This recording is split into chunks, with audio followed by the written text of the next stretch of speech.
Assalamualaikum warahmatullahi wabarakatuh. Alhamdulillahi rabbil alamin, arrahmanir rahim, maliki yaumiddin, wassalatu wassalamu ala nabiyyil karimil amin, wa ala alihi wa sahbihi wa man tabi'ahum bi ihsanin ila yaumiddin, amma ba'd. Kita panjatkan puji syukur kehadirat Allah Subhanahu wa taala. Pada pagi yang cerah ini kita masih diberi kekuatan, hidayah dan taufik dari Allah Azza wa Jal, sehingga kita bisa bermajlis di Masjid Al-Barakah ini. Semoga Allah Tabaraka wa Ta'ala berkenan untuk menjadikan apa yang kita kerjakan ini dicatat di dalam timbangan amal kebaikan kita. Amin ya rabbal alamin.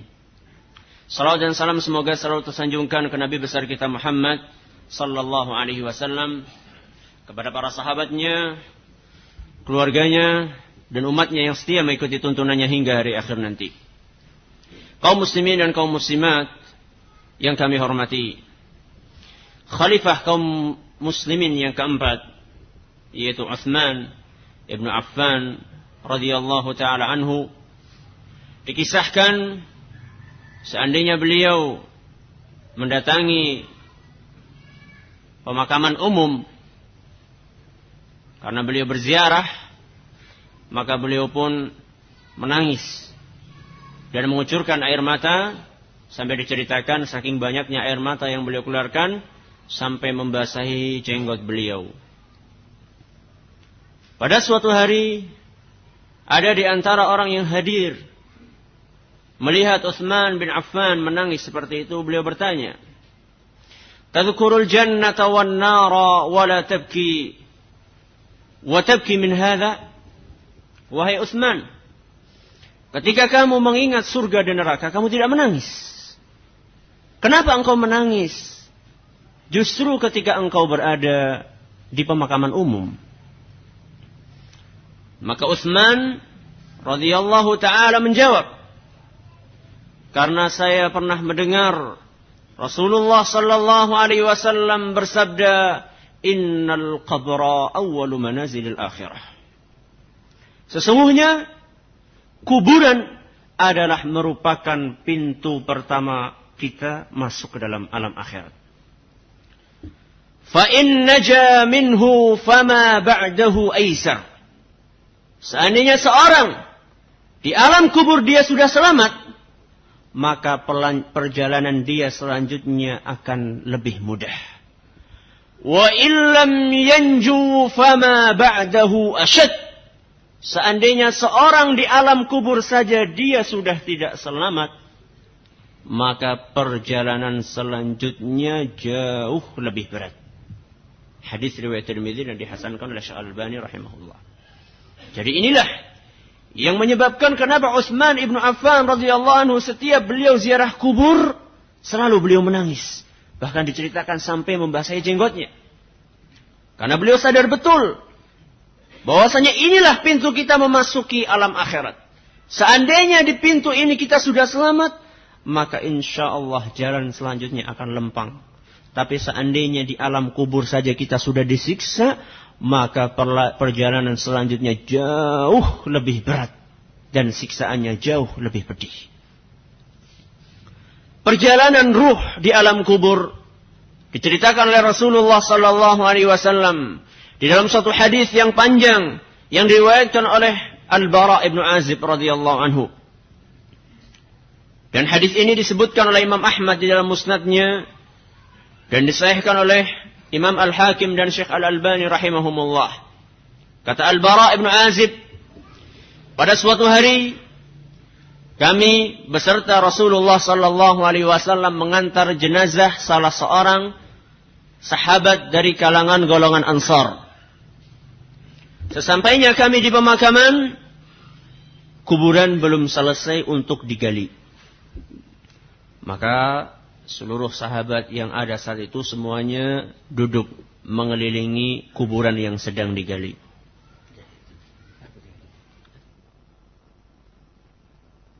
Duduk di sekeliling kuburan yang sedang digali. Dan saat itu para sahabat seluruhnya diam dan menunduk.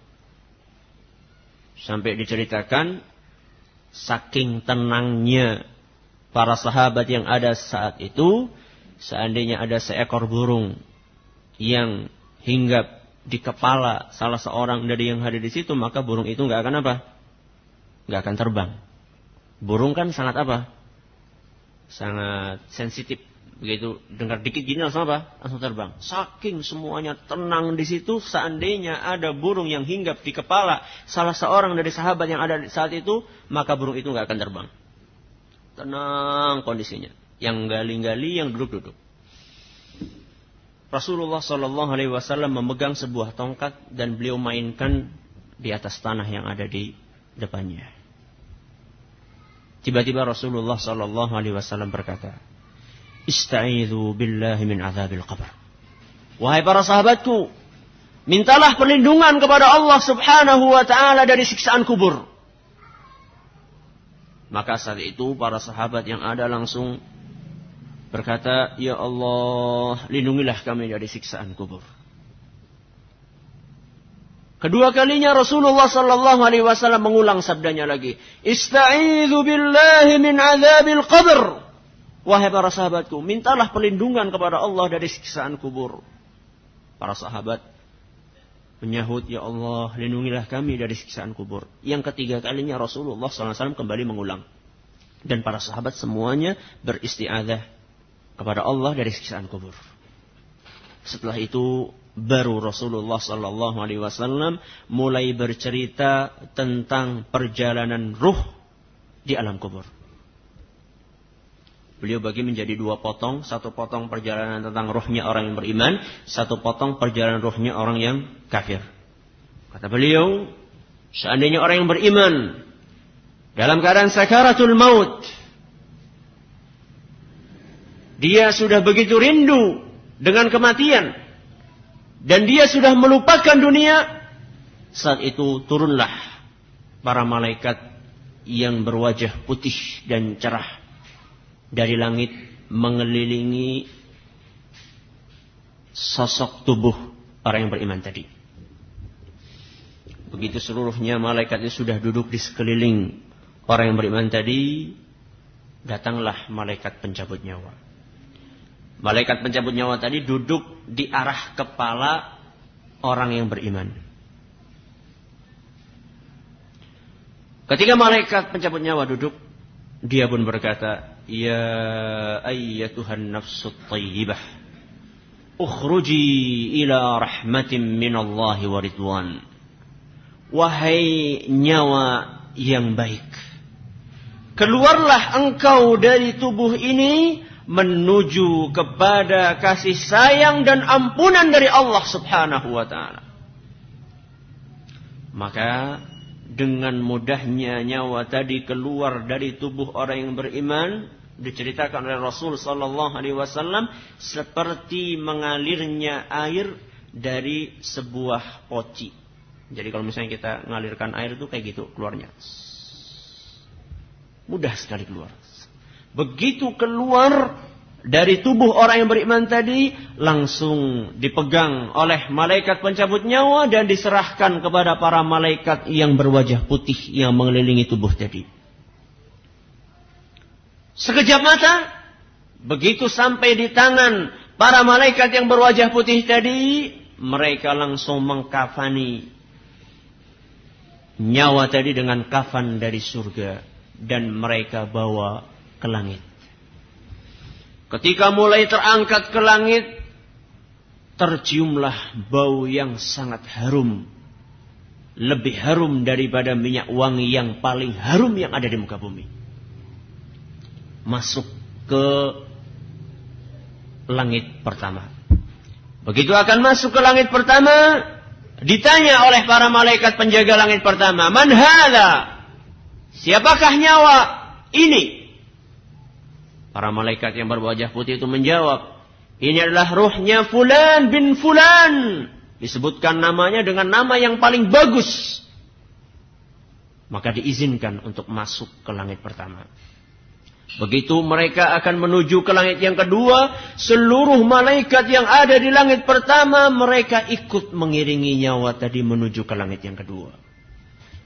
Masuk ke langit yang kedua ditanya juga seperti itu. Akhirnya diperbolehkan dan seluruh malaikat yang ada di langit kedua ikut mengantarkan. Langit ketiga, langit keempat, langit kelima sampai ke langit ketujuh dan menghadap kepada Allah subhanahu wa ta'ala. Ketika Allah subhanahu wa ta'ala melihat nyawa tadi, langsung Allah tabaraka wa ta'ala berfirman, uktubu kitab abdi fi illiyin. Tulislah nama hambaku ini di dalam kitab illiyin.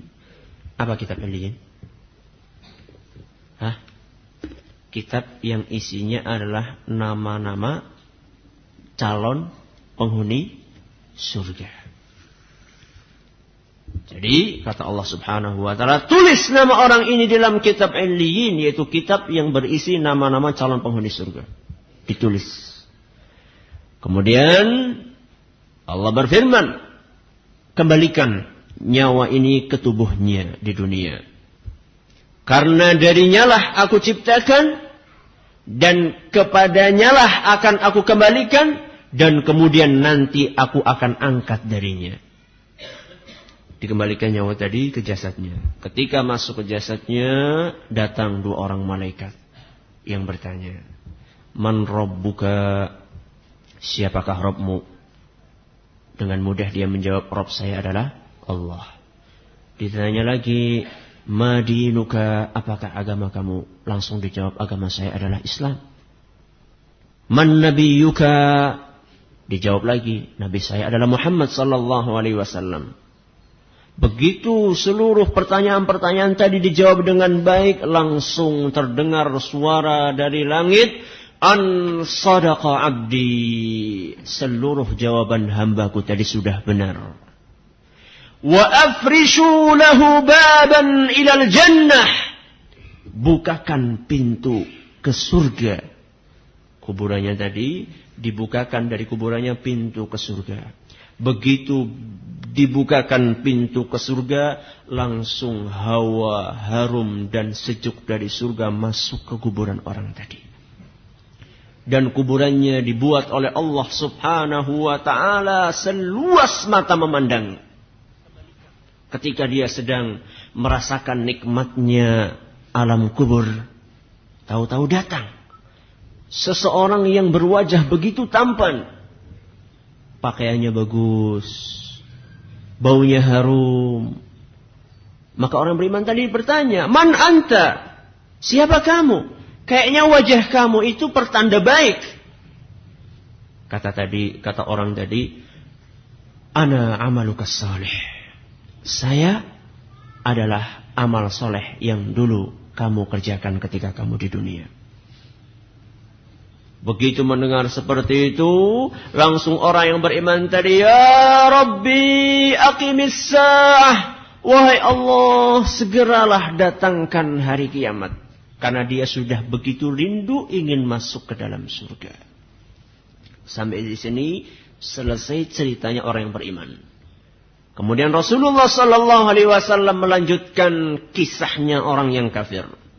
Kata Rasul sallallahu alaihi wasallam, seandainya orang kafir dalam keadaan sakaratul maut dan dia takut dengan kematian dan lebih ingin lama lagi tinggal di dunia, datanglah para malaikat dari langit yang malaikat itu berwajah hitam.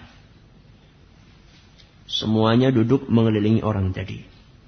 Setelah seluruhnya duduk, datang malaikat pencabut nyawa.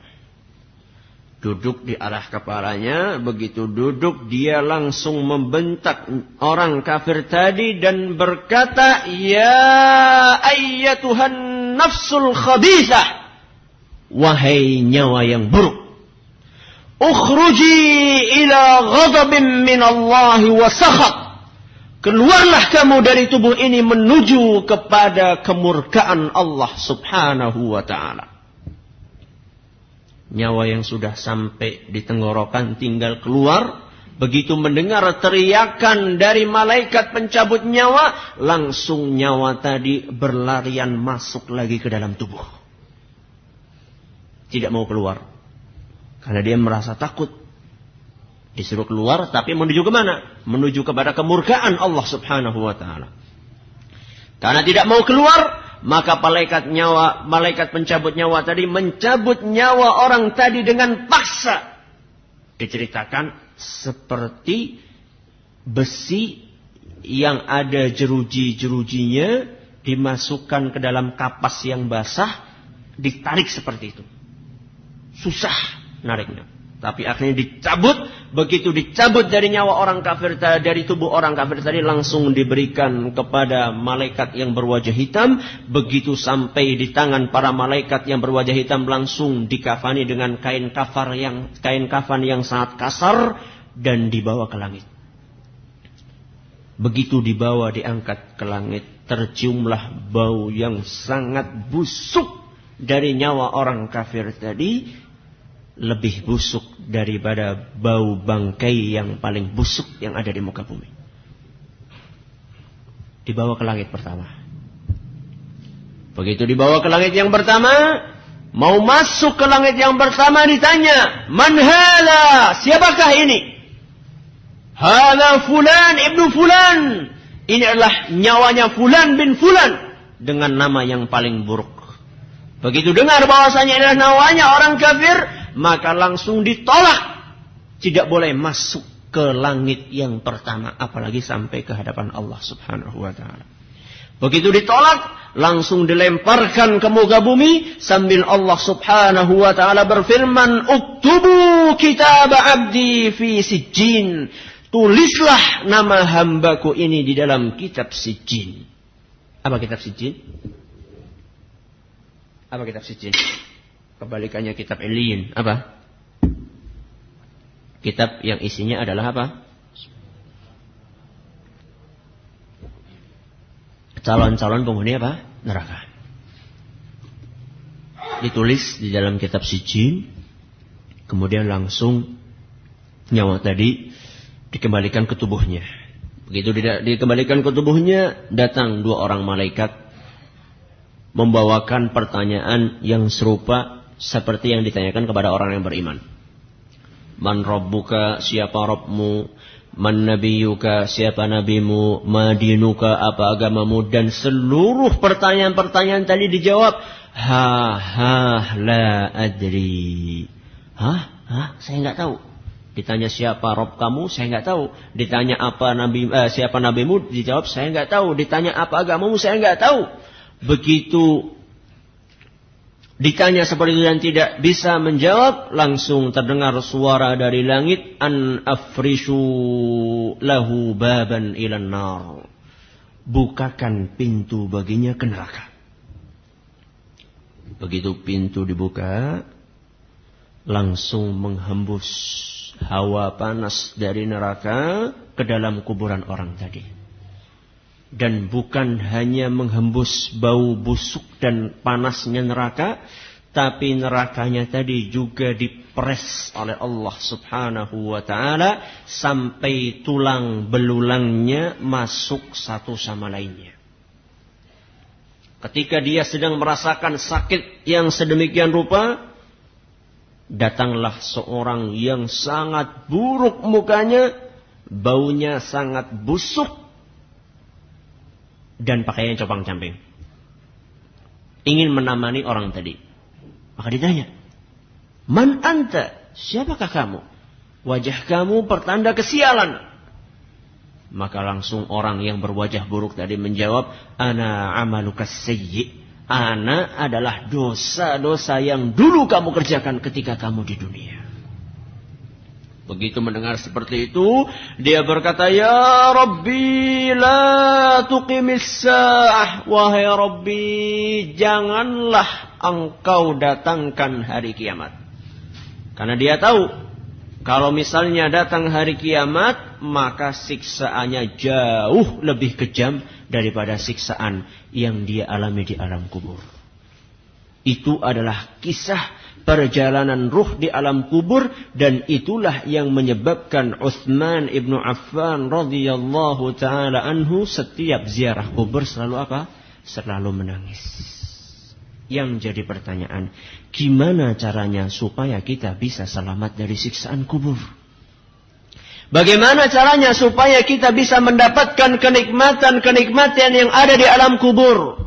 Gimana caranya supaya kuburan kita nanti luas dan terasa sejuk karena ada angin dari surga? Dan gimana caranya supaya kubur kita tidak dipres oleh Allah Subhanahu wa ta'ala dan supaya kita tidak ditemani dengan seorang yang berbau busuk?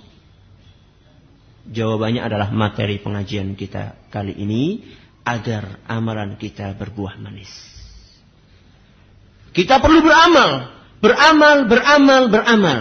Tapi tidak setiap amalan mesti berbuah apa? Manis. Banyak orang-orang yang beramal, tapi ternyata nanti akan dimasukkan ke dalam api neraka. Loh, kok bisa? Iya, nanti akan kita jelaskan. Para ulama menyebutkan, orang hidup di dunia itu seperti petani. Seorang petani yang menginginkan panennya berhasil, mesti kan dia akan memilih benih yang unggul. Begitu sudah ditanam, dia akan berusaha mengairi. Begitu sudah agak tinggi dikit, dia kasih pestisida. Kemudian ketika sudah mulai tumbuh rumput, dia apa? Dia cabuti rumputnya. Begitu sudah menguning, dia rela untuk nunggu sawahnya 24 jam supaya nggak dimakan apa? Supaya nggak dimakan burung. Dia kerjakan itu semua tujuannya apa? Tujuannya supaya panennya berhasil. Kita pun juga seperti itu. Ketika kita beramal di dunia, kita juga senantiasa berusaha untuk memperhatikan amalan kita supaya amalan kita berbuah manis. Apa buah yang manis dari amalan tersebut? Yaitu mulai dari alam kubur kita sudah diselamatkan oleh Allah Subhanahu wa ta'ala. Seandainya di alam kubur kita sudah tidak selamat, berarti amalan kita tidak berbuah manis. Para ulama menyebutkan, berdasarkan dalil-dalil dari Al-Quran dan Sunnah Rasul Sallallahu Alaihi Wasallam, supaya amalan kita berbuah manis, kita harus memperhatikan hal-hal sebelum beramal, ketika beramal, dan sesudah beramal. 3 hal. Pertama apa? Sebelum beramal. Yang kedua apa? Ketika beramal. Yang ketiga apa? Sesudah beramal. Yang pertama adalah sebelum beramal.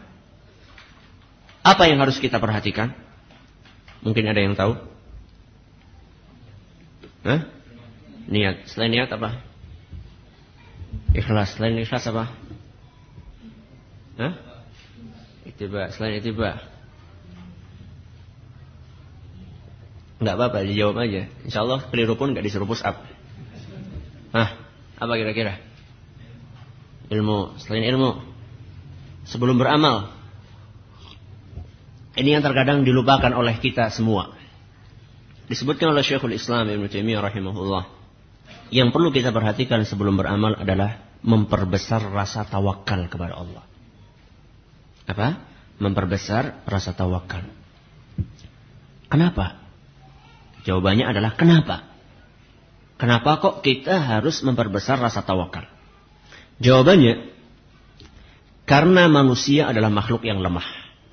Maka di dalam surat An-Nisa ayat 28, Allah Subhanahu wa ta'ala berfirman, "Wa khuliqal insanu dha'ifa." Dan manusia diciptakan oleh Allah Subhanahu wa ta'ala sebagai makhluk yang apa? Yang lemah. Karena kita makhluk yang lemah, maka kita tidak mungkin bisa beribadah kalau nggak dapat pertolongan dari siapa? Dari Allah. Dan pertolongan dari Allah Subhanahu wa ta'ala tidak akan kita dapatkan kecuali seandainya kita apa? Tawakal kepadanya. Saya ulangi lagi, kenapa kok kita harus bertawakal sebelum apa? Beramal. Jawabannya, karena kita adalah makhluk yang lemah. Karena kita makhluk yang lemah, maka kita tidak mungkin bisa beramal kalau tidak mendapatkan pertolongan dari Allah. Dan pertolongan dari Allah tidak akan turun kecuali seandainya kita memperbesar apa? Rasa tawakal kepada Allah Azza wa Jalla.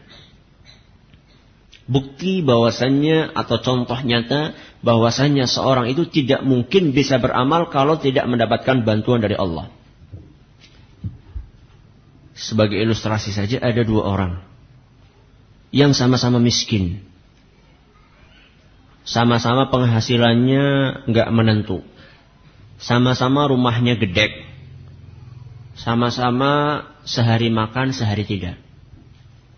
Apa yang membedakan antara dua orang miskin itu? Yang rumahnya dempetan, berdampingan. Miskin yang pertama, setiap mendengarkan Allahu Akbar, azan, selalu dia segera memenuhi panggilan suci tadi. Dan dia tinggalkan seluruh pekerjaan-pekerjaan dia. Karena kata-kata Allahu Akbar sudah dihayati betul-betul oleh dia. Apa artinya Allahu Akbar? Allah Maha Besar. Berarti kalau sudah dengar Allahu Akbar, selain Allah apa? Kecil. Berarti toko apa? Kecil. Sawah? Kecil. Sekolah? Kecil. Apalagi kasur? Lebih kecil lagi. Karena dia sudah meyakini bahwasannya Allahu Akbar, artinya adalah Allahu Akbar, maka seluruh yang ada di hadapannya dia tinggalkan, kemudian dia segera pergi ke masjid. Dan itu rutin dia kerjakan. Orang yang kedua ini, jangankan sholat 5 waktu, bau masjidnya aja nggak pernah mencium. Bau masjid aja nggak tahu gimana bau masjid. Apalagi sholat. Yang jadi pertanyaan, kenapa yang satu ini rajin sholat, yang satunya sama sekali nggak mau sholat, padahal sama-sama miskin, sama-sama penghasilannya nggak menentu, sama-sama rumahnya gede. Kenapa? Karena yang pertama mendapatkan pertolongan dari Allah sehingga hatinya dibuka, sedangkan yang kedua belum mendapatkan pertolongan dari Allah sehingga hatinya tertutup. Contoh pentingnya pertolongan dari Allah Subhanahu wa Ta'ala. Contoh yang kedua, ilustrasi dua orang kaya, sama-sama kaya, sama-sama rumahnya gedong, sama-sama mobilnya banyak, sama-sama punya tabungan di bank sekian puluh juta atau mungkin sekian ratus juta. Apa yang membedakan antara dua orang ini? Sama-sama rumahnya berdampingan. Yang satunya, Masya Allah, sangat dermawan. Begitu dia mengetahui ada orang yang membutuhkan, dia langsung bantu. Entah itu orang miskin, entah itu orang fakir, entah itu anak yatim, entah itu janda yang tidak mampu, entah itu pesantren, entah itu masjid. Pokoknya setiap ada yang membutuhkan, dia langsung keluarkan tanpa hitung-hitung.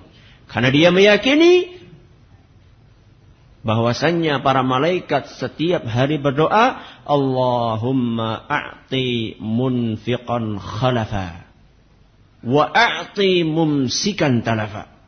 Dia meyakini bahwasanya setiap hari para malaikat berdoa kepada Allah Subhanahu wa Ta'ala, ya Allah, berilah kepada orang-orang yang berinfak ganti. Dan malaikat juga berdoa, ya Allah, jadikanlah harta orang-orang yang tidak mau berinfak di jalan-Mu hancur. Yang berdoa siapa? Malaikat. Enggak sembarangan, enggak kayak kita. Kita mungkin berdoanya enggak dikabulkan. Tapi ini siapa yang doa? Malaikat. Orang yang tidak pernah berbuat maksiat. Makhluk yang tidak pernah berbuat maksiat kepada Allah Subhanahu wa Ta'ala. Setiap harinya berdoa seperti itu. Dia meyakini betul bahwasanya itulah doa malaikat. Maka dia pun berusaha untuk berinfak sebanyak-banyaknya.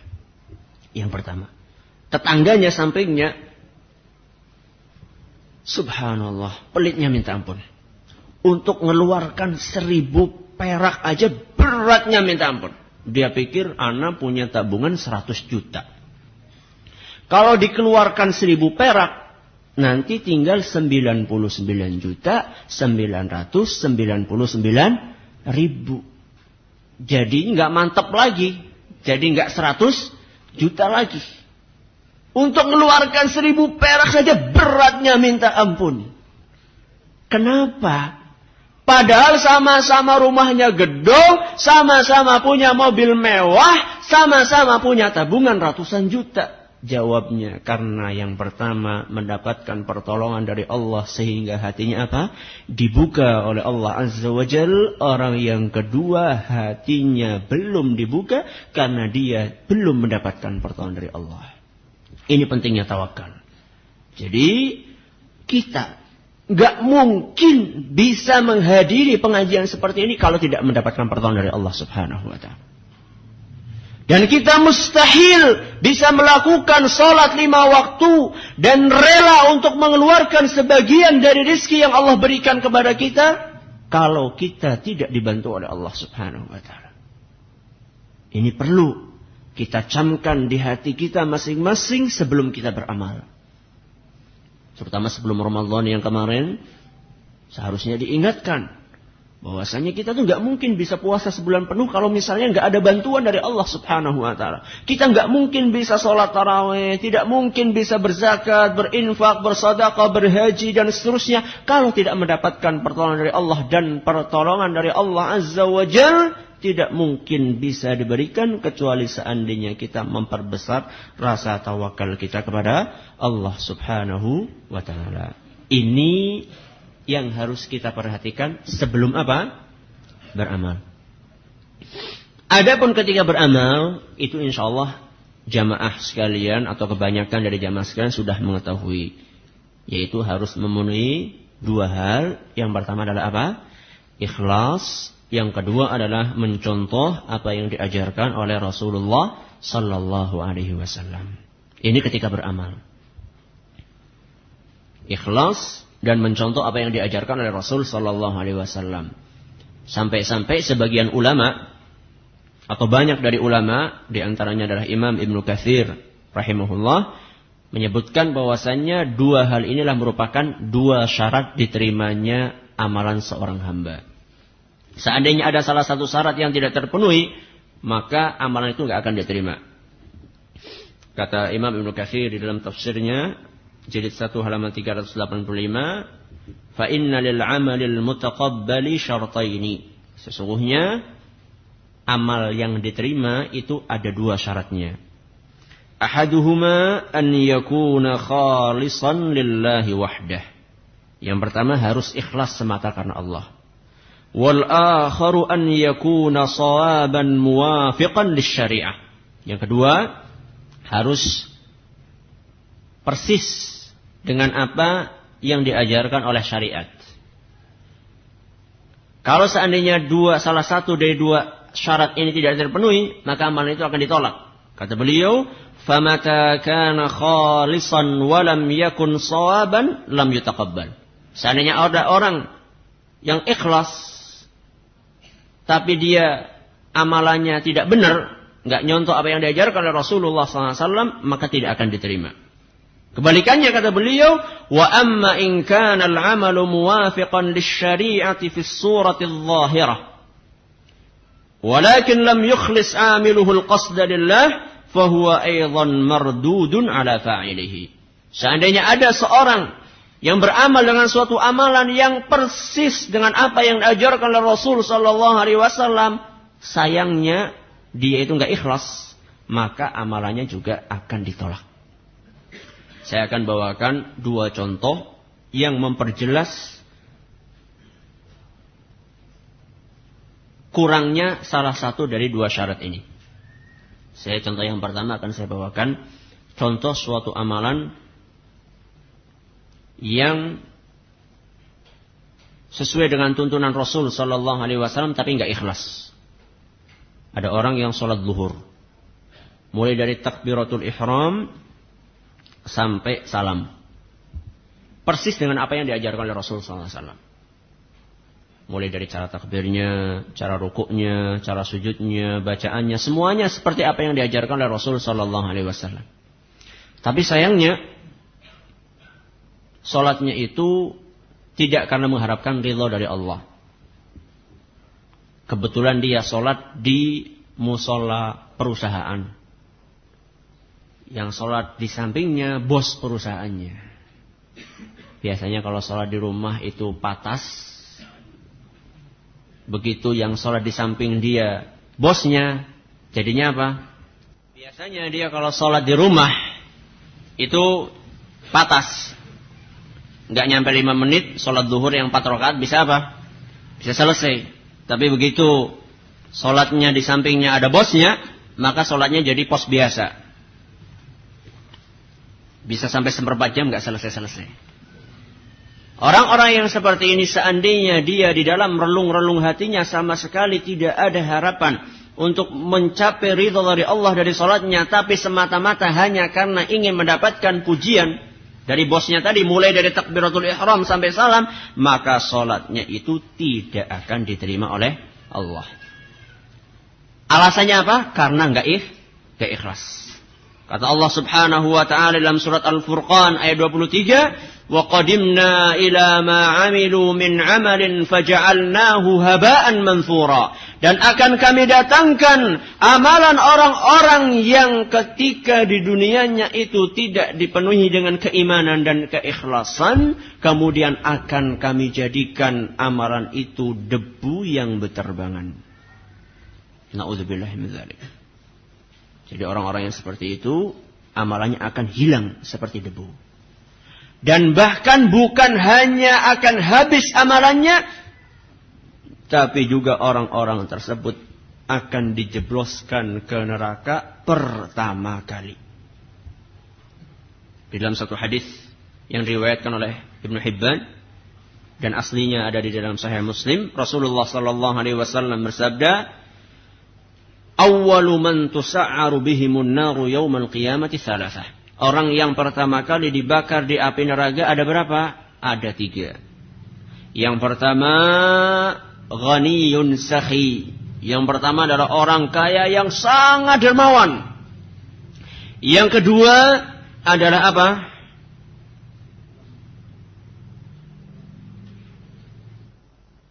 Qari'un lil Qur'an. Yang pertama tadi adalah qari'un lil Qur'an. Yang pertama adalah seorang yang pintar membaca Al-Qur'an. Yang kedua adalah orang yang kaya raya dan dermawan. Yang ketiga adalah orang yang berperang membela agama Allah atau berjihad. Yang pertama apa? Orang yang pintar membaca Al-Qur'an. Yang kedua adalah orang yang sangat dermawan. Orang yang ketiga adalah orang yang berjihad. 3 orang inilah yang pertama kali akan masuk ke dalam neraka. Kok bisa ya? Kok bisa? Orang berjihad malah masuk neraka. Bahkan pertama kali masuk neraka. Ada orang dermawan, kok malah masuk neraka. Bahkan pertama kali akan masuk neraka. Dan orang yang membaca Al-Quran akan masuk ke neraka. Bahkan pertama kali masuk ke neraka. Kok bisa? Jawabannya ada di dalam sabda Nabi SAW selanjutnya. Didatangkan orang yang membaca Al-Quran.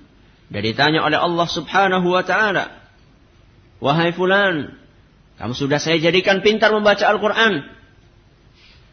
Buat apa Al-Quran itu ketika kamu di dunia?" Maka orang tadi menjawab, "Ya Rabbi, qara'tu fika Al-Quran wa 'allamtuhu fik." Wahai Rabbi, saya itu membaca Al-Quran dan mengajarkannya karena mengharapkan ridhamu, wahai Allah. Langsung Allah Subhanahu wa ta'ala berfirman, "Kadzabta, engkau berdusta." Dan malaikat yang ada di situ seluruhnya serempak mengatakan, "Kadzabta, engkau berdusta. Innama qara'tal Qur'ana liyuqala laka qari'."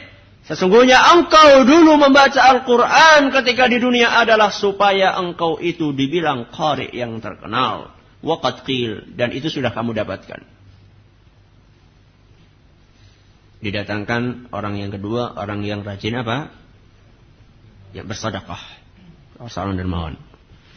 Ditanya oleh Allah Subhanahu wa ta'ala, "Kamu sudah saya kasih harta yang banyak. Buat apa?"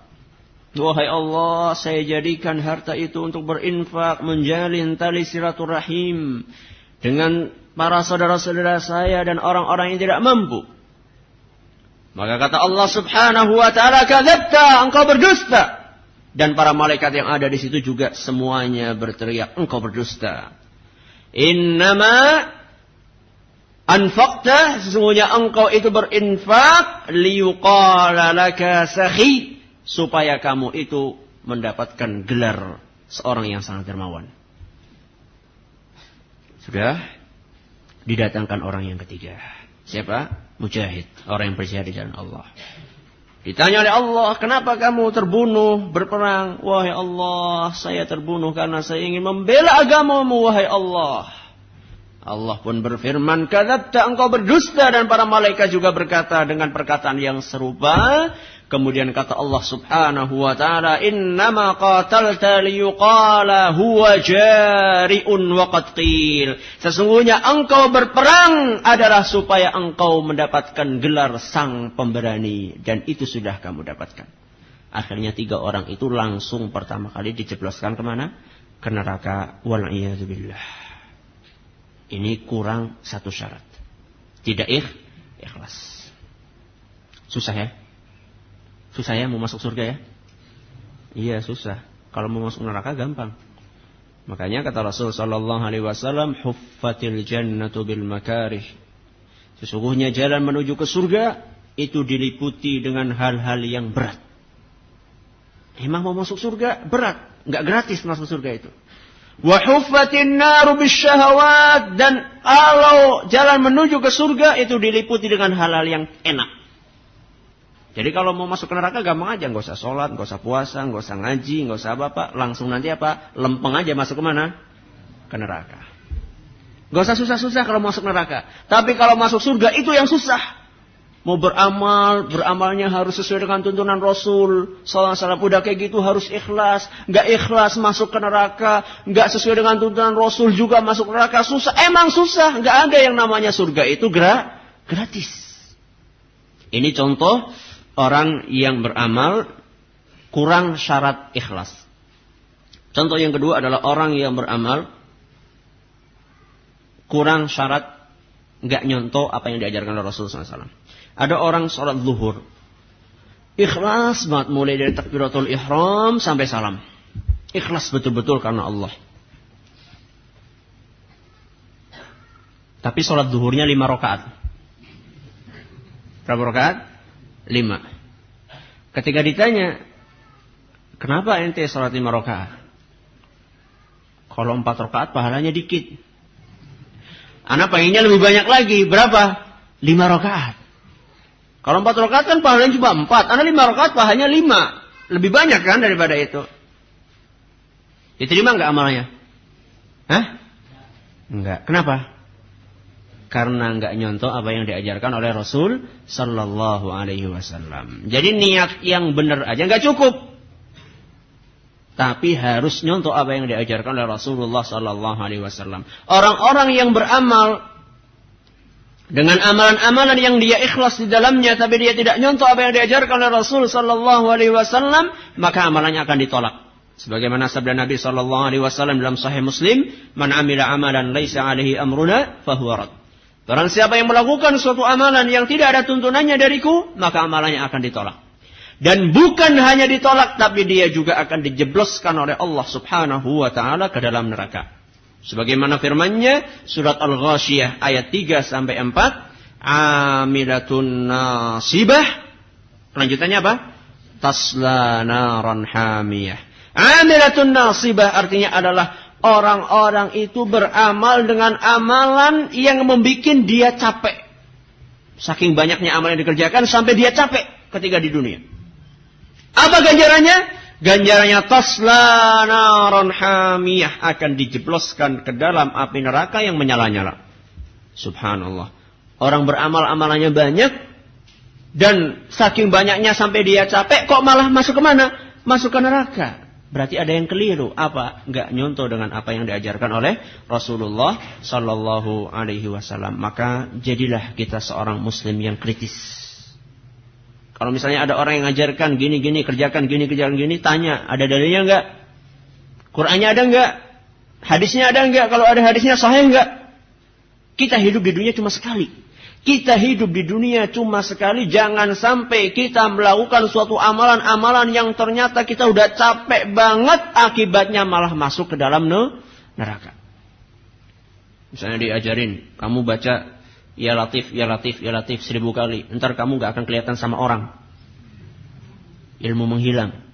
Kita harus tanya, mana dalilnya? Ada gak dalilnya dari tuntunan Rasul sallallahu alaihi wasallam?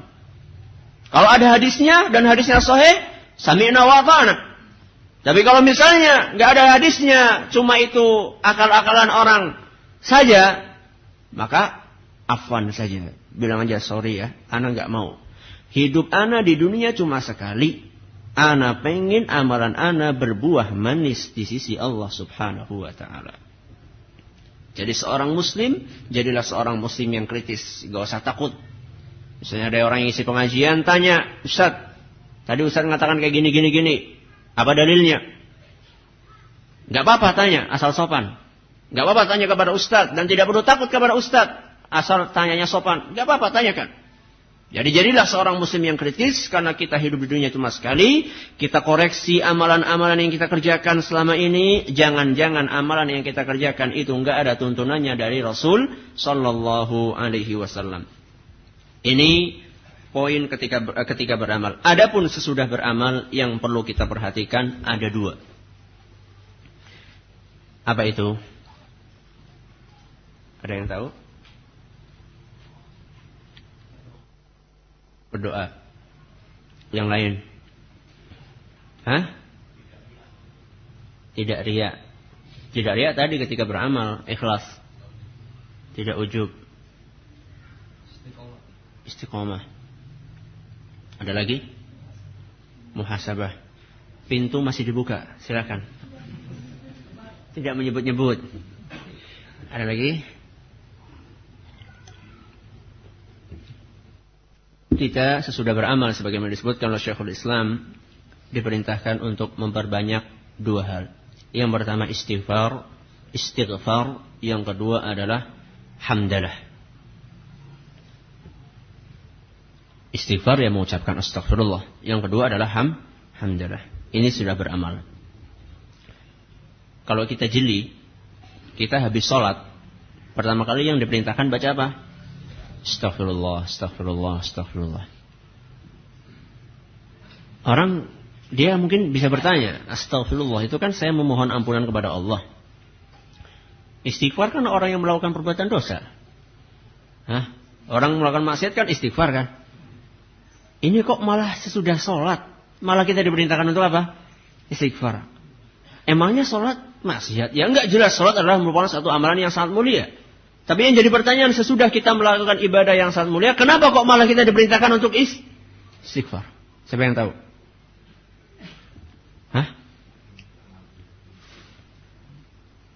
Karena belum tentu amalan kita diterima. Yang lain? Karena kita merasa bahwasanya sholat kita itu masih sangat jauh dari kesempurnaan. Itu jawabnya kenapa kita istighfar. Siapa di antara yang hadir di sini yang pernah sholat khusyuk mulai dari takbiratul ihram sampai salam? Sekali aja dalam hidupnya, angkat tangan. Anak nggak angkat tangan? Subhanallah. Seorang ibu atau seorang ummahat baru Allahu Akbar. Yang terbayang apa? Aduh, ikan asin tadi dijemur belum diangkat. Gimana kalau misalnya ada apa? Ada kucing. Itu baru takbiratul ihram. Kalau udah salah mungkin sudah masuk ke dunia lain kayaknya. Kita juga kayak gitu kan? Kita juga kayak gitu. Baru Allahu Akbar. Oh iya ya, kacamata tadi. Oh iya, anak taruh di sana. Sebelum sholat dicari-cari gak ketemu-ketemu. Ketika sholat baru keingat. Oh iya, ternyata kacamata anak taruh di sana. Memang setan seperti itu. Maka sesudah beramal kita disunahkan untuk memperbanyak istighfar. Termasuk ketika berpuasa. Sesudah kita berpuasa, kita diperintahkan untuk banyak-banyak istighfar. Karena kita merasa bahwasanya puasa kita itu masih sangat jauh dari kesempurnaan. Kita puasa tapi maksiat jalan terus. Sebagian orang mengira bahwasanya puasa itu hanyalah meninggalkan sesuatu yang hukumnya sebenarnya boleh di luar Ramadan. Apa itu? Makan dan minum. Makan dan minum itu di luar Ramadan boleh enggak? Boleh. Ketika masuk Ramadan jadinya enggak boleh. Menggunjing, cuci mata, mendengarkan hal-hal yang diharamkan oleh Allah, itu di luar Ramadan boleh enggak? Boleh enggak? Apalagi di bulan Ramadan. kita masih ada di antara kita yang lebih memperhatikan untuk meninggalkan hal-hal yang sebenarnya boleh di bulan Ramadan, kemudian kita lupa nggak meninggalkan hal-hal yang sebenarnya diharamkan di luar Ramadan, apalagi di bulan Ramadan. Bukti nyatanya apa? Puasa, kita terpuasa, tapi cuci mata jalan terus. Ada salah seorang Hasan Al-Basri, Al-Hasan Al-Basri, salah seorang ulama yang terkenal. Suatu hari dia berangkat Idul Fitri.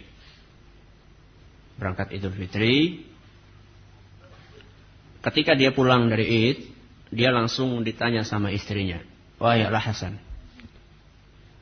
kam imra'atin hasna'a ra'aitaha al-yawm?" Sudah berapa cewek cakep yang kamu lihat mulai kamu dari keluar rumah sampai pulang lagi? Hebat ya istri kayak gini ya. Ada nggak istri yang sekarang berani nanya suaminya kayak gitu? Tadi lu baru belanja ke mall, sudah berapa cewek yang sudah berapa cewek cakep yang kamu lihat di mall? 2. Kayaknya banyak deh. Nah, ditanya kayak gitu sama istrinya. Karena memang musimnya Idul Fitri kan musimnya orang pakai pakaian yang apa? Yang bagus, pada berdandan. Ditembak kayak gitu sama apa? Sama istrinya. Apa jawaban Al-Hasan? Wallahi katanya, demi Allah, mulai saya keluar rumah sampai saya menginjakkan kaki saya ke rumah saya tidak melihat kecuali ujung jempol kaki saya. Subhanallah. Praktek ghaddul basar. Praktek apa? Menundukkan pandangan mata. Bisa dibayangkan. Nggak ngelihat apa-apa, cuma ngelihat jempol kaki. Mulai dari keluar rumah sampai pulang. Padahal pada zaman itu, zamannya Al-Hasan Al-Basri itu zaman ya masih zaman-zamannya kurun yang orang-orang saleh. Karena beliau adalah hidup sekitar abad ke-2 atau ke-3 Hijriyah. Jadi katakanlah kalaupun ada cewek yang katakanlah tidak menutup aurat itu ya nggak kayak buka-bukaan sekali kayak sekarang di zaman kita. Kalau kita di Indonesia, nggak usah nyari kita. Kanan kiri oke. Depan belakang lebih oke lagi. Kita nggak usah nyari-nyari, di depan sudah ada, belakang kanan kiri. Mestinya kita kan lebih harus ghaddul basar. Nah, ketika kita puasa, sering di antara kita yang puasa tapi nggak ghaddul basar. Berarti kan puasa kita belum sempurna. Makanya sesudah puasa kita diperintahkan untuk membanyak astagfirullah, astagfirullah, astagfirullah. Kemudian hamdalah. Kenapa kok kita diperintahkan untuk memperbanyak hamdalah? Jawabannya adalah kembali kepada poin yang pertama sebelum beramal. Yaitu kita itu nggak mungkin bisa beramal kalau nggak ada pertolongan dari Allah. Maka ketika selesai beramal kita memuji Allah. Alhamdulillah ya Allah, hari ini Engkau memberikan taufik kepada saya sehingga saya bisa beramal anu. Itu sesudah beramal. Itu hikmahnya seperti itu. Jadi kita memuji kepada Allah. Hikmah lain yang disebutkan oleh para ulama berkaitan dengan istighfar alhamdulillah adalah setan itu selalu mengintai kita. Sejak sebelum beramal, ketika beramal, ataupun sudah beramal. Sebelum beramal misalnya. Subuh-subuh sudah dikumandangkan azan. Setan pun datang. Ntar dulu. Baru azan. Belum apa? Belum qomat. Ketika udah qomat, nanti dulu. Belum takbiratul ihram. Sebentar lagi, tarik aja selimutnya. Jadi tahu-tahu belum apa-apa. Baru rakaat kedua belum salam. Akhirnya kelewat sholat subuh. Tapi orang-orang yang beriman kuat, begitu mendengar godaan dari setan, langsung setan itu dia usir dan dia langsung bergegas pergi ke masjid. Sudah berhasil sebelum beramal. Ketika beramal, mulai Allahu Akbar, setan datang lagi menggoda kita. Dengan yang saya katakan tadi. Mengingatkan kita dengan hal-hal yang terlupa ketika apa? Ketika kita di luar sholat.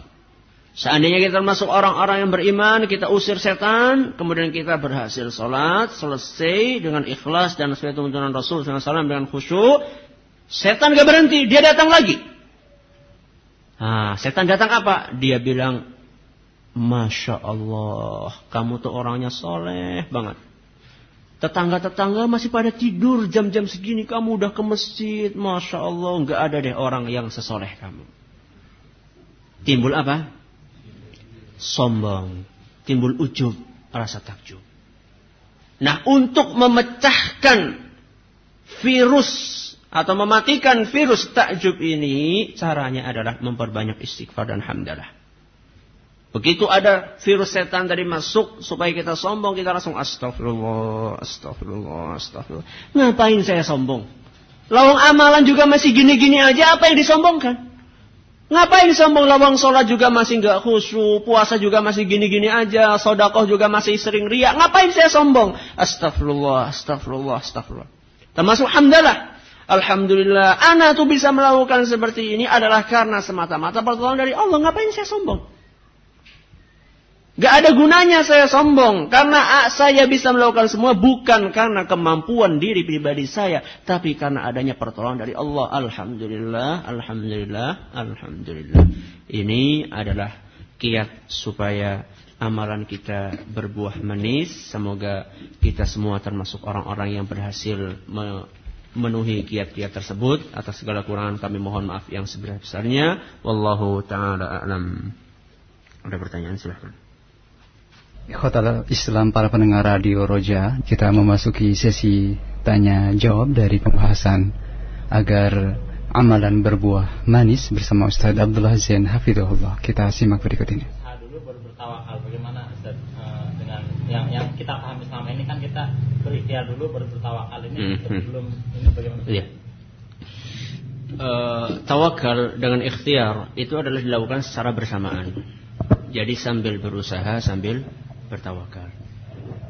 Jadi misalnya kayak orang bekerja, dia berusaha sambil juga bertawakal. Tidak kok harus misalnya usaha dulu baru tawakal, atau tawakal dulu baru usaha. Tapi apa? Tapi hal itu berdampingan atau beriringan. Dan itu lebih cenderung kesannya kepada pekerjaan duniawi. Sekarang yang kita bicarakan adalah pekerjaan ukhrawi, berkaitan dengan ibadah kita kepada Allah Subhanahu wa taala. Dan tujuannya tadi sekali lagi adalah untuk mendulang pertolongan dari siapa? Dari Allah Azza wa Jalla. Berkaitan dengan tawakal ini, terkadang seandainya kita itu terlalu menggantungkan diri kepada diri kita sendiri, maka saat itu kita akan termasuk orang-orang yang merugi. Maka di antara doa-doa Rasul sallallahu alaihi wasallam, wala takilni ila nafsi tarfata ain. Wahai Allah, janganlah engkau jadikan aku bergantung kepada kemampuan diri sendiri meskipun itu hanya sekejap mata. Kita terkadang seperti itu.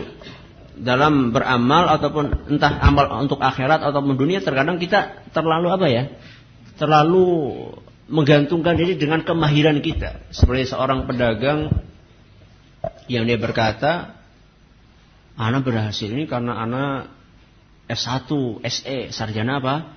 Ekonomi. Masa kayak ana nggak berhasil? Nah, itu sudah, kalau gitu berarti tawakalnya kepada Allah sudah melemah. Atau malah mungkin bisa suatu saat hilang sama sekali. Termasuk ketika kita beribadah, oh ana kan sudah rajin ngaji, masa orang kayak ana nggak rajin ibadah? Akhirnya bergantung kepada apa? Kepada kemampuan diri sendiri. Nah, inilah yang ingin saya singgung tadi sebelum beramal, supaya kita lebih banyak menggantungkan diri kita kepada siapa? Kepada Allah Subhanahu wa taala. Bagaimana jika yang meninggal orang yang hanya mengaku Islam, atau orang Islam yang menjalankan syariat setengah-setengah? Maksudnya hanya menjalankan sholat saja. Apakah dicabut secara halus dan secara kasar atau secara kasar? Seandainya orang yang hanya mengaku Islam kemudian tidak mengamalkan syariat Islam, maka dia tidak dianggap sebagai orang Islam. Misalnya dia tidak sholat, sama sekali tidak sholat ya. Yang saya katakan ini sama sekali tidak sholat. Kalau masih sholat, kadang tidak, ini wallahu ta'ala alam, menurut pendapat yang mungkin cukup kuat, itu masih dianggap sebagai seorang muslim. Tapi seandainya dia itu sudah tidak sholat sama sekali, maka di dalam dirinya lah diterapkan sabda Nabi sallallahu alaihi wasallam, al-ahdul ladzi bainana wa bainahum as-shalah faman tarakaha faqad kafar. Sesungguhnya perjanjian antara kami dengan mereka itu orang-orang munafik adalah salat. Barang siapa yang meninggalkan salat tersebut maka dia telah kafir. Hadis riwayat Ahmad dan hadis sahih. Tapi seandainya sudah salat tapi masih melakukan perbuatan-perbuatan maksiat seperti kita ini, ya kita hanya bisa berharap kepada Allah Subhanahu wa taala supaya Allah memudahkan sakaratul maut kita. Dan perlu diyakini bahwasannya tidak mesti orang yang merasa sakit ketika sakaratul maut berarti dia itu adalah orang yang celaka. Karena Rasulullah sallallahu alaihi wasallam pun juga merasa apa? Sakit ketika apa? Sakaratul maut. Kata beliau, "Inna lil mauti la sakarat." Sesungguhnya kematian itu memang ada sakaratnya, ada rasa sakitnya. Bahkan diceritakan Rasulullah memasukkan tangannya ke bejana air, kemudian dia usapkan kemana? Ke dahinya. Jadi tidak kok berarti orang yang masih merasa sakit ketika meninggal itu berarti dia itu adalah orang yang tidak beriman. Tidak mesti. Ada juga orang yang kafir ketika meninggalnya dalam keadaan tidur. Bukan berarti dia itu husnul khatimah. Enggak mesti apa? Enggak mesti husnul khatimah. Loh, itu orang enggak pernah sholat tapi meninggalnya enak-enak aja. Enggak mesti, enggak mesti. Jadi pertanda-pertanda itu ada, pertanda husnul khatimah, cuman tidak bisa dipastikan bahwasannya orang yang merasa sakit ketika meninggal itu adalah berarti pasti dia itu adalah orang yang tidak beriman atau sebaliknya. Mentalkin orang yang meninggal, seandainya orang yang meninggal adalah orang kafir dan dia itu ketika ditalqin dia mengatakan syahadat dan betul-betul dia itu tujuannya adalah masuk Islam dan dia berhasil mengucapkannya, maka kita harapkan semoga dia diampuni oleh Allah Subhanahu wa taala. Tapi perlu diketahui bahwasannya seorang itu bisa bersyahadat dengan baik ketika sebelum meninggal itu adalah cermin dari perbuatan dia selama ketika dia di dunia. Seandainya seorang ketika di dunianya adalah orang yang beramal saleh, muslim dan taat kepada Allah, maka dia akan dimudahkan oleh Allah Azza wa Jalla untuk apa? Untuk mengucapkan syahadat. Tapi seandainya dia ketika di dunianya katakanlah orang yang tidak suka beramal, maka dia pun akan dipersulit. Karena sebagian orang ada yang ngomong, "Man kana akhiru kalamihi la ilaha illallah dakhala jannah." Barang siapa yang akhir perkataannya la ilallah maka dia akan masuk surga. Dia akan bilang, "Oh, kalau kayak gitu sudahlah, anak enggak usah sholat, enggak usah puasa, yang penting ngapalin apa? La ilaha illallah, la ilaha illallah. Anak kan udah hafal la ilaha illallah. Nanti menjelang mati kan gampang, tinggal ngomong apa? La ilallah, masuk surga dong." Enak dong kalau kayak gitu.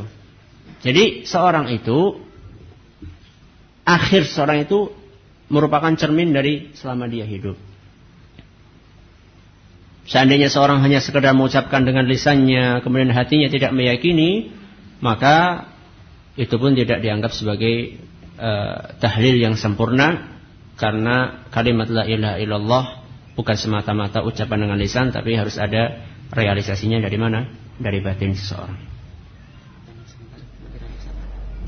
Taib.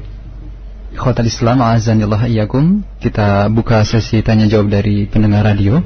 Kita buka untuk yang pertama dari penelpon. Assalamualaikum. Assalamualaikum. Iya, silakan. Dari mana, Pak? Dari Ibnu Hasan, Tangerang. Silakan. Ya, silakan Ustaz, bisa simak. Assalamualaikum Ustaz. Iya, waalaikumsalam. Begini Ustaz, pengen nanya untuk menjama dua hadis ini Ustaz, bahwa engkau masuk surga bukan karena amalanmu. Terus kedua, bahwa rahmat Allah itu melebihi dari azabnya atau murkanya gitu Ustaz. Itu saja. Assalamualaikum. Waalaikumsalam. Waalaikumsalam.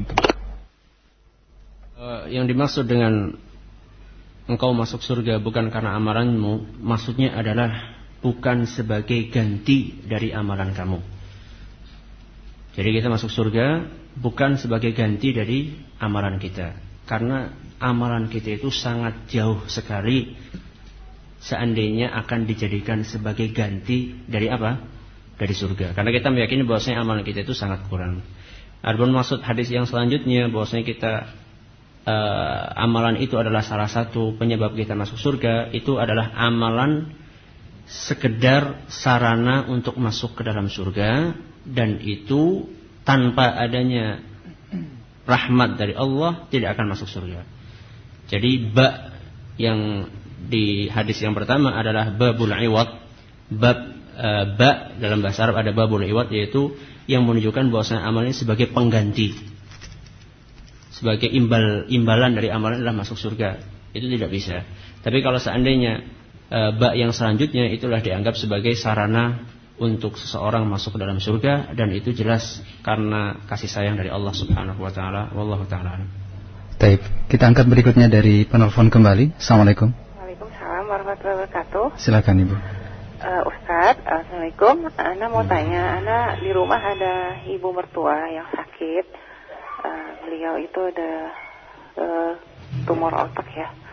Cuman belakangan beliau itu sering melihat, Ana punya anak 2 laki-laki sedang berwudu, itu dia melihat ada sosok lain gitu selain anak-anak yang laki-laki. Itu tuh saya mau tanya, ini apa? Ini kan berhubungan dengan yang gaib ya Ustaz ya.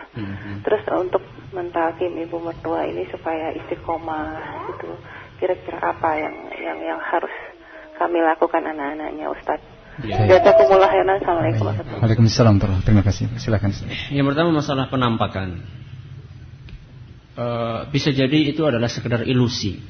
Jadi seorang yang sedang dalam keadaan sakit, kemudian dia melihat akan-akan ada sosok lain, itu sekedar ilusi yang sebenarnya tidak ada hakikatnya.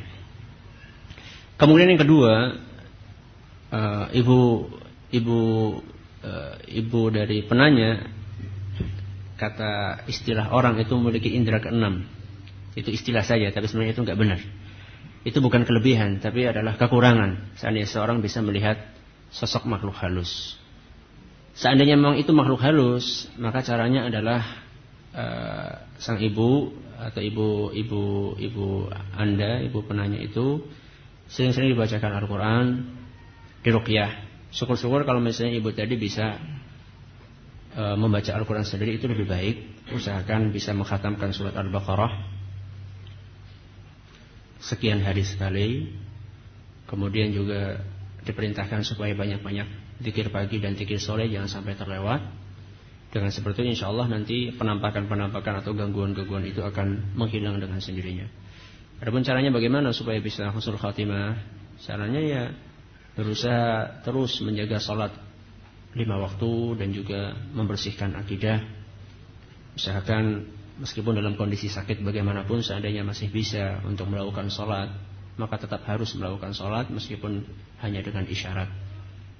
Karena seseorang akan husnul khatimah seandainya dia itu senantiasa istiqamah di dalam hidupnya. Semoga ibu dari penanya segera mendapatkan kesembuhan dari Allah Subhanahu wa taala, dan juga semoga bisa husnul khatimah. Amin ya rabbal alamin. Baik, kita angkat untuk yang penelpon ketiga, Ustaz. Ya, assalamualaikum. Waalaikumsalam warahmatullahi wabarakatuh. Silakan Ibu. Ya. Saya mau menanyakan ini Ustaz tentang meluruskan seorang ustaz atau ustazah yang mengisi kajian di lingkungan kita yang kita anggap tidak sesuai dengan pemahaman yang kita pelajari ya Ustaz ya. Misalnya dia menjelaskan masalah amalan bulan Rajab nih, zikir-zikirnya yang penting niat kita ikhlas. Nah ketika kita meluruskan, kita dikaitkan dengan tulisan Ustaz 14 hikmah dalam berdakwah, sampai batas mana kita boleh ini ya menyampaikan kepada Ustadz itu agar dia tidak tersinggung gitu loh Ustadz. Nah itu aja. Assalamualaikum warahmatullahi wabarakatuh. Waalaikumsalam warahmatullahi wabarakatuh. Baik, sebelum menjawab pertanyaan ibu, saya perlu membawakan perkataan salah seorang ulama, yaitu Syekhul Islam rahimahullah, fa inna ahlus sunnati a'rafun nasi bil haqq wa arhamuhum bil khalq. Sesungguhnya ahlus sunnah wal jamaah adalah orang yang paling tahu tentang kebenaran dan paling berlemah lembut kepada orang lain. Kita memiliki kewajiban satu, untuk mengingatkan orang yang keliru. Ini adalah hukumnya wajib. Yang kedua, kita juga memiliki kewajiban agar menyampaikan hal tersebut dengan cara yang baik, supaya hal tersebut bisa diterima oleh orang yang sedang kita tegur. Seandainya ibu berhadapan dengan seorang ustadz, atau seorang yang diustadzkan, atau seorang kiai, atau seorang yang dikiaikan, maka yang harus ibu perhatikan adalah pertama kali berilmu dulu. Jadi sebelum menegur harus berilmu dulu, karena yang akan ibu hadapi adalah orang yang memiliki ilmu. Seandainya kita menyampaikan sesuatu dan kita tidak punya ilmunya, jangan-jangan malah nanti kita akan kalah sama dia, dalam artian kita tidak bisa berargumentasi, sehingga berakibat sesuatu yang benar akan teranggap salah karena kita tidak pintar berargumentasi. Setelah kita punya ilmu, kita perlu memperhatikan adab-adab dalam meluruskan seorang yang ditokohkan di masyarakat. Di antara adab-adab tersebut adalah teguran itu sebaiknya jangan disampaikan di depan umum.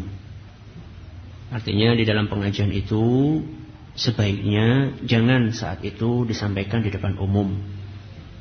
Karena seorang yang sudah memiliki kedudukan di masyarakat, dia akan memiliki rasa gengsi. Apalagi seandainya orang tersebut ketakwaan dan keimanannya kepada Allah kurang mumpuni. Jadi dia masih lebih menjaga prestis dia di hadapan manusia daripada menjaga tanggung jawab dia di hadapan Allah Subhanahu wa taala. Maka sebaiknya jangan di depan umum. Setelah selesai pengajian baru ibu menyampaikan apa yang ingin ibu sampaikan. Kemudian adab yang kedua, sampaikanlah dengan kata-kata yang lemah lembut. Jangan menjurus kepada vonis kepada dia bahwasanya amalan bapak itu salah, bahwa saya salah dan sebagainya.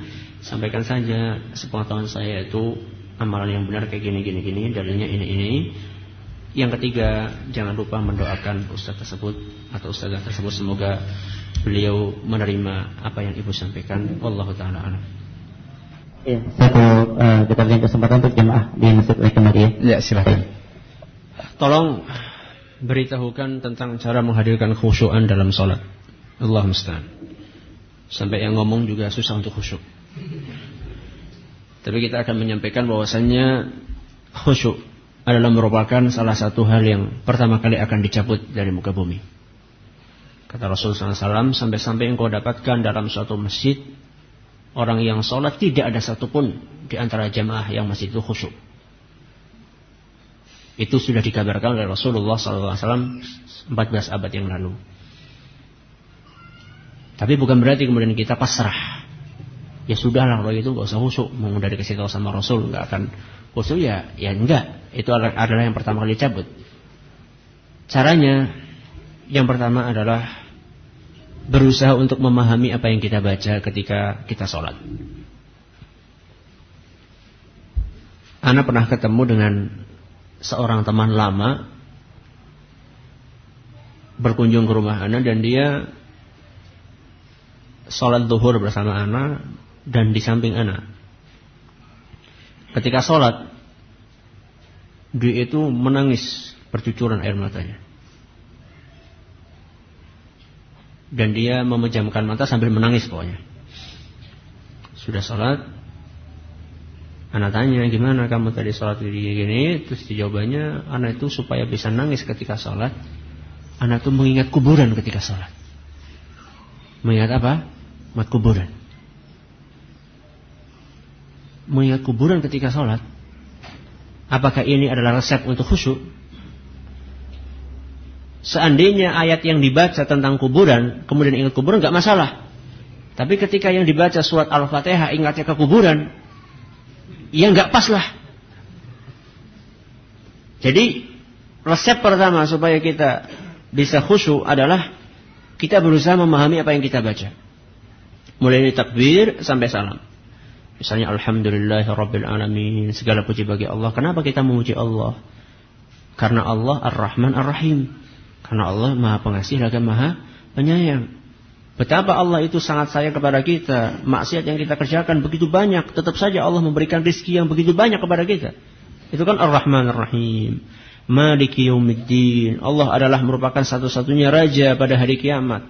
Berarti segala apa yang kita miliki ketika kita di dunia gak ada harganya sama sekali. Kekuasaan, kekayaan, kedudukan. Karena satu-satunya berkuasa pada hari kiamat adalah Allah Subhanahu wa ta'ala. Iyyaka na'budu wa iyyaka nasta'in. Hanya kepadamu lah aku memohon, berdoa, beribadah wahai Allah. Ibadah salat ini hanya untukmu wahai Allah. Wa iyyaka nasta'in, dan hanya kepadamu lah aku wahai Allah meminta tolong. Saya minta tolong kepadamu supaya saya bisa khusyuk, supaya saya bisa zikir dan seterusnya sampai akhir. Subhana rabbiyal a'la. Maha suci Allah yang maha tinggi. Ketika kita terpikir di salat untuk riya, supaya dilihat oleh orang lain, kita langsung subhana rabbiyal a'la, Allah maha tinggi, Allah di atas segalanya, ngapain saya mencari pujian-pujian dari makhluk yang lemah, yang rendah? Kenapa saya tidak mengharapkan pujian dari yang maha tinggi? Itu seluruh zikir itu, seandainya kita pahami, termasuk nanti ketika sudah membaca surat-suratan di dalam Al-Quran. Pernah suatu ketika anak ngisi pengajian, kemudian ditanya, Ustadz, kalau misalnya dulu pas saya haji di Mekah dan Madinah, saya dapatkan ketika orang-orang sholat pada nangis, Ustadz. Ketika saya sholat di sini nggak ada satupun yang nangis. Jawabannya bisa jadi karena memang kita nggak paham apa yang kita baca. Gimana kita mau nangis kalau misalnya nggak paham? Maka Rasulullah Sallallahu Alaihi Wasallam menghayati apa yang dia baca. Disebutkan bahwasanya bacaan Rasulullah Sallallahu Alaihi Wasallam adalah ayat, supaya kita punya kesempatan untuk apa? Untuk menghayati apa yang kita baca. Makanya beliau Sallallahu Alaihi Wasallam ketika melewati ayat-ayat tentang surga, beliau pun berdoa kepada Allah, ya Allah masukkan saya ke surga. Ketika dia melewati ayat-ayat tentang neraka, beliau pun berdoa kepada Allah, ya Allah lindungilah saya dari api neraka. Kita nggak mungkin bisa tahu ayat yang kita baca cerita tentang surga atau neraka kalau misalnya kita nggak paham apa yang kita baca. Ketika kita membaca Az-Zalzalah, idza zulzilatil ardu zilzalaha wa akhrajatil ardu athqalaha wa qala al-insanu ma laha yawma idzin tuhadditsu akhbaraha. Terus bi anna rabbaka wahalaha yawma idzi yasdurun nasu ashtatan liyura a'malahum. Pada hari itu kita semua akan dibangkitkan oleh Allah Subhanahu wa taala untuk diperlihatkan amalan kita. Gimana amalan yang kita kerjakan? Wa may ya'mal mithqala dzarratin khairan yarah. Sekecil apapun kebaikan akan kita dapatkan ganjarannya, sekecil apapun keburukan akan kita dapatkan balasannya. Yang kayak gitu kalau misalnya kita hayati, dengan izin Allah kita akan khusyuk. Kemudian di antara resep khusyuk adalah kita membayangkan bahwasannya salat yang kita kerjakan adalah salat terakhir kita sebelum menghadap kepada Allah Subhanahu wa taala. Seandainya misalnya ada orang yang mau dihukum mati misalnya. Dihukum matinya ba'da zuhur misalnya. Dia dikasih kesempatan untuk salat zuhur. Kira-kira gimana tuh salat zuhurnya? Gak tahu apakah dia itu mikir nanti gimana rasanya mati atau dia betul-betul khusyuk karena ini salat terakhir dia. Mestinya dia seharusnya ketika dia tahu bahwasanya setelah ini saya akan mati, maka dia akan berusaha sebaik-baiknya untuk apa? Untuk khusyuk ketika salat. Nah, kita pun juga berusaha seperti itu karena kita nggak tahu kapan kita akan mati. Bisa jadi habis zuhur ini kita apa? Kita mati. Resep yang ketiga dan masih banyak yang lainnya. Yang ketiga di antaranya adalah kita minta pertolongan kepada Allah Subhanahu wa taala. Maka di antara doa Rasul sallallahu alaihi wasallam, Allahumma inni ala dzikrika wa syukrika wa husni ibadatik. Ya Allah, bantulah saya supaya saya bisa berzikir kepadamu, bersyukur dan bisa beribadah dengan baik. Beribadah dengan baik salah satunya adalah khusyuk ketika apa? Ketika salat.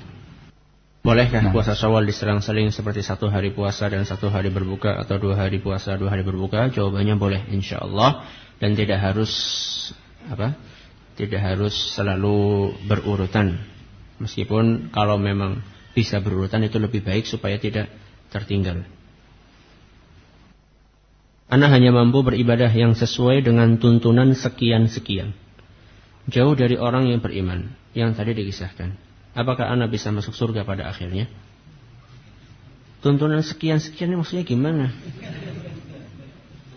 Kalau emang maksudnya adalah tuntunan Rasulullah Sallallahu Alaihi Wasallam, tapi kita ya biasalah manusia lah, termasuk yang ngomong juga kita masih kadang-kadang terjerumus, tergelincir kepada perbuatan maksiat, kemudian kita istighfar. Kemudian kita merasa ibadah kita belum sempurna, kemudian kita berusaha memperbaiki, ya diharapkan kita akan masuk surga. Kita berharap akan masuk surga, meskipun barangkali nanti mampir dulu di neraka. Na'udzubillahi min dzalik. Karena diceritakan sekedar untuk penghibur buat kita semua, di dalam Sahih Muslim diceritakan oleh Rasul sallallahu alaihi wasallam bahwasanya Nabi Musa bertanya kepada Allah, "Ya Rabbi, ma adna ahlil jannati manzilatan yaumal qiyamah. Wahai Rabbi, siapa sih orang yang derajatnya paling rendah di surga? Dia tanya kepada Allah, ingin tahu sebenarnya gimana sih orang yang derajatnya paling rendah di surga? Kata Allah Subhanahu wa ta'ala, seandainya seluruh penghuni surga sudah masuk ke surga dan masing-masing sudah mengambil jatahnya masing-masing, maka datanglah seorang yang terakhir masuk surga menuju ke surga. Kok terlambat? Mampir dulu di mana? Di neraka. Terlambat dia masuk ke surga. Ketika akan masuk, Allah Subhanahu wa ta'ala berfirman, udkhulil jannah. Masuk kamu ke surga. Ketika dia akan masuk, dia berkata, ya Rabbi, kaifa adkhuluha wa qad nazala an-nasu manazilahum wa akhadhu akhadhatihim. Wahai Allah, bagaimana saya bisa masuk surga padahal seluruh penghuni surga sudah nempati tempatnya masing-masing dan bagian mereka sudah diambil semuanya oleh masing-masing. Kalau istilah kita, kaplingannya udah apa? Udah habis. Itu istilah kita.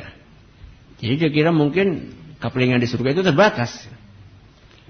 Maka kata Allah Subhanahu wa ta'ala, atarda an yakuna laka mithlu mulki malikin min muluki dunia? Wahai fulan, rela enggak kalau seandainya kamu itu nanti masuk surga dan saya beri kenikmatan di surga seperti kekayaan seorang raja yang ada di muka bumi? Yang paling apa? Yang paling rendah. Dibilang kayak gitu gimana? Mau nggak kamu dikasih kayak gitu? Mau nggak? Mau lah, kita dikasih kayak kekayaan seorang bupati aja udah mending. Karena orang yang terakhir masuk surga dan paling apa? Paling rendah derajatnya. Raditu ya Rabbi, ya Allah, sudah saya rela dapat kekayaan seperti itu. Masa nggak rela dikasih segitu? Kata Allah Subhanahu wa ta'ala, lakadzalika wa mithluhu wa mithluhu wa mithluhu wa mithluhu wa mithluhu. Kamu akan mendapatkan kekayaan seperti seorang raja dikalikan 5 kali lipat.